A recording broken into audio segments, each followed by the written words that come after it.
Les chargements ont été saisis, les effets personnels de nos concitoyens ont été saisis, et ils sont assis, humiliés par un ministre qui les qualifie de terroristes et qui se met en scène parce qu'il est filmé et c'est retranscrit sur les réseaux sociaux. Évidemment, ces propos sont diffamants, ils sont insupportables et nous en tirerons les conséquences juridiques en temps utile. Nous sommes 24 heures plus tard et il n'y a eu aucune réaction juridique en droit des autorités françaises. Ces citoyens ont pris la mer sur leur temps, sur leurs moyens, parce que nos États ne font pas le nécessaire. C'est précisément parce qu'il y a une abstention de la communauté internationale de faire respecter le droit international qui est sans cesse violé depuis au moins 2 ans que des citoyens et des citoyennes ont fait le choix courageux de prendre place à bord de ces navires. Tous les navires ont été interceptés illégalement par l'armée israélienne avec effectivement des personnes qui étaient surarmées compte tenu des civils non combattants et évidemment pacifiques à bord. On ne connaît pas le régime de détention de nos clients, on ne connaît pas les conditions dans lesquelles ils ont passé la nuit. On a des ressortissants français aujourd'hui qui 24 heures après leur interpellation illégale dans les eaux internationales sont littéralement dans la nature.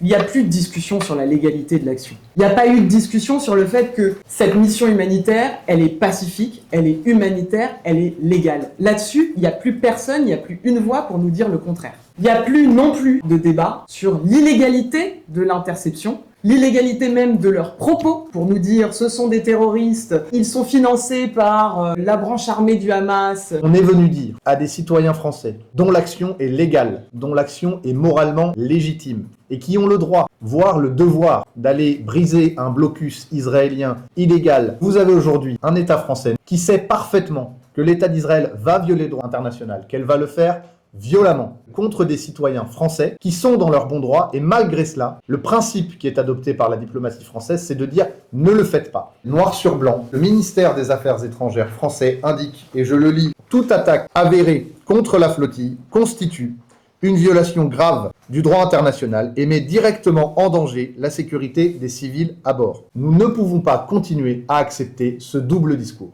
Et nos concitoyens ont été attaqués par un État qui viole systématiquement les droits de l'homme et le droit international avec la complicité objective aujourd'hui de l'État français qui décide de ne rien faire en retour. Nous demandons donc aujourd'hui officiellement au gouvernement français, notamment à son ministre des Affaires étrangères, de respecter ses obligations et donc de mettre tout en œuvre pour faire respecter le droit international. Nous allons déposer des plaintes au pénal en France au nom des Français qui sont sur les bateaux.